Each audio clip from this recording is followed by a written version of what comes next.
Гүлдүн 7 акеси. Тилекмат аке. Тилекмат чечендеги жанда жок, жылуу сөзү менен жыланды да ийининен чыгарган киши болгон.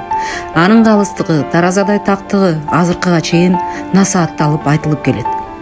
Тилекмат аке бийлик төбөлөрүндө даанышман кеңешчи, ар кандай кыйын иштерди оң жагына оодарып келген элчи катары таанымал болуп, эл көйгөйүн эл пайдасына чечип турган. Анын бир жолу буу менен сарбагыш чатагына казактардан аралашып кетүү коркунучу туулуп калган кезде элчи болуп тезек төрөгө барып, ага ушунчалык акыл моюткан сөз айтып, эки урууну гана эмес, жалпы кыргыздарды бир кыргындан сактап бата алганы айтылат. Жылкы Айдар уулу Тилекмат бул жолу 1799 же 1008 жылы, 1793 жылы дегенде пикир кездешет. Азыркы Жети Өгүз районунун Тилекмат айылында мурдагы Шалбаа деген жерде туулган.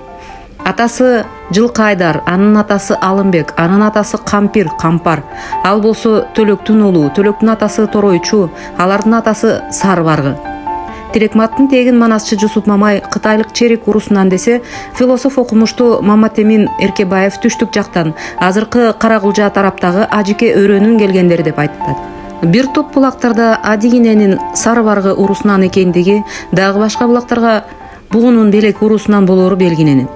Анын теги жөнүндө көп варианттагы санжыралар кездешет. Булардын талаштуулары да көп.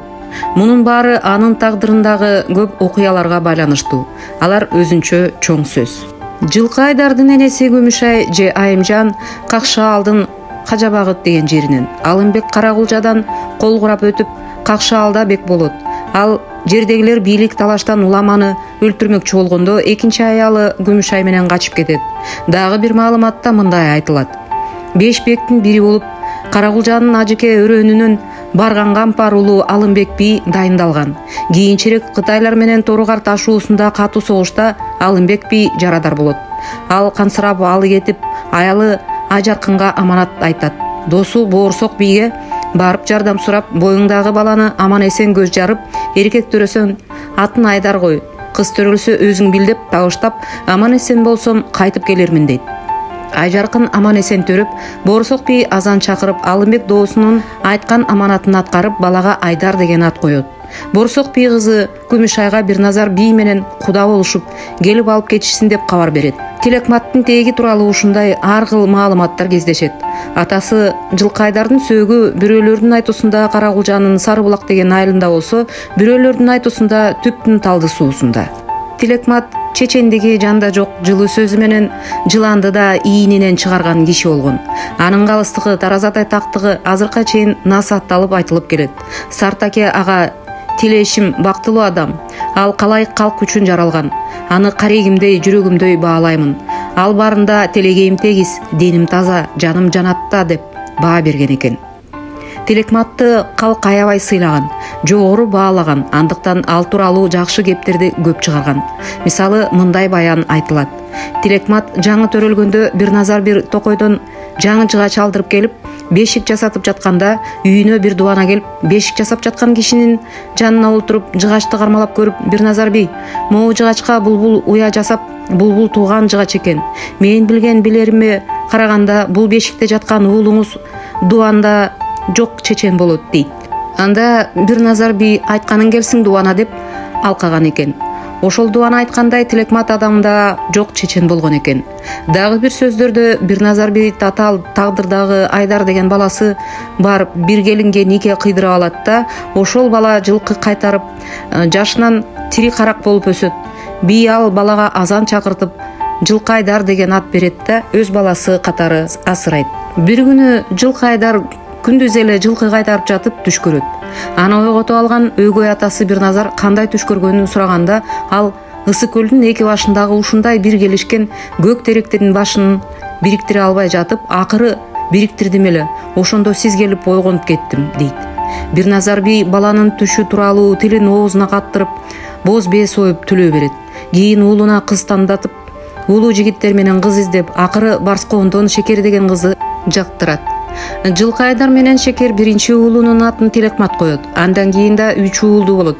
Байталак, Кыдырбай шекер бу дүйнө менен кош айтышып кеткенде Жылкы Айдар улуу Тилекматтын ыраазычылыгы жана колдоосу менен кайра төшөк жаңыртып, андан да бир уулду болот. Ошентип Жылкы Айдар Бир Назардын уулу деп таанылып, Тилекматты баш кылып 5 уулду тарбиялаган ата катары эл ичинде кадырдуу орун табат.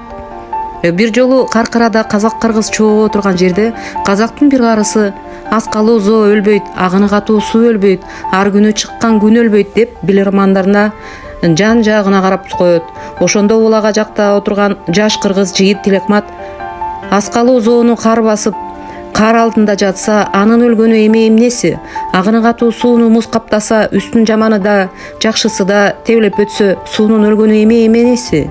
Чыккан күндүн бетин булут жаап, жарыгын чача албаса, күндүн өлгөнү эмнеси деп коет.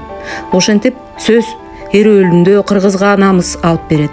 Ушуларды укканбы, бир жолу даңкы таш жарып турган Ормонхан аны чакыртат да жоодун ээси ким, суунун ээси ким, сөздүн ээси ким деп табышмак айтат. Ошондо Тилекмат жолдун ээси туяк, суунун ээси булак, сөздүн ээси кулак деп булардын ар бирин чечмелеп берет. Алгач жолу Тилекмат 1830-жылы Кокон хандын өкүлдөрү келгенде элди сактап калган. Анда кокондуктар бугуларды чапмак болуп, сарбаздар жулунуп Тамга айылына конуп турган. Бугулардын ханы Боронбай аларга барып жолугууга даабай бир жигитти жиберсе, аны уу берип жайлашып, экинчиси эч нерсе айта албай башы алынып, эми кайра элчиликте барууга эч ким бел байлабай турганда, ошол барсын деп Тилекматка токтолушат. Ал болсо Боронбайдын айтылуу боз жоргосуна анжыян эрди токуп, жабууларын келиштирип, өзү да кымбат кымкап чепкен кийип, 40 жигит курап хан сүлөөтүндө кирип барат. Баратта кокондуктарга жолугуп, алардын алык салыктарына макул болуп, жакшы сөз менен ийилип, алардан Ысык көл аймагынын ханы деген мөөр басылган кагазында сарпайында алып, элди бир согуштан сактап калат. Ал Кокон хандыгынын аскер чептерине Ысык көлдүн башкаруучусу, хандыктын ишенимдүү адамы катары барып келип турган. 19-кылымдын 70-жылдарда азыркы Кытай эл республикасынын Шыңжан аймагында 7 шаар деген мамлекет болуп, анын башчысы Жакыпбек эле. Алар менен тынч жашоо тууралуу дипломатиялык сүйлөштөрдү дал ушул Тилекмат жүргүзгөн. Бир жолу кара калмактар менен чабышып кете тургандай кырдаал түзүлгөндө, ал ишти жайгарып, элди дагы бир уруштан аман алып калат. Сарбагыштардан Ормонхан өлтүрүлгөндө Күн Төлө айыбынан да Калыгул Олуяга бугулардын өкүлү катары барып түшүндүрүп кутулуп келген. Бул эки ууру ортосундагы согуш өртүнүн эми дагы аеосуз кан төгүлөрүнө өтүп кетишин алдын алууда Тилекмат казак султаны Тезек төрөгө сарбагыштар барган чакта алда барып, уру чабышына казактарды аралаштырбай, төрөгө бугудан кыз алып берип, кыргыздын кырылып калышынан жолун бууган эрдиги эки уру жакшылары тарабынан жогору бааланган. Айрым маалыматтар боюнча аны жалаа менен түрмөгө каматышат. Ошол кездеги борбор эсептелген Верный учурдагы Алматы шаары абагында жатып, бирок бошоп чыгат. 1868-жылы 1863-жылы деген маалыматтарда кездешет. Келе жатканда ар ким ар кандай айтат. Атынын үзөңгүсүнөн тагылган уудан улам каза болот. Тилекматтын өлүм зыйнаты Сартаке. Усталарга табылбас болот темир курчтайм. Мүнөшкөргө табылбас бозум түлөк куштайм. Ашуусу бийик белдейм, агыны катуу селдейм. Элге эми табылбайт о Тилекмат, сендейм деп өкүрүп түшкөн экен.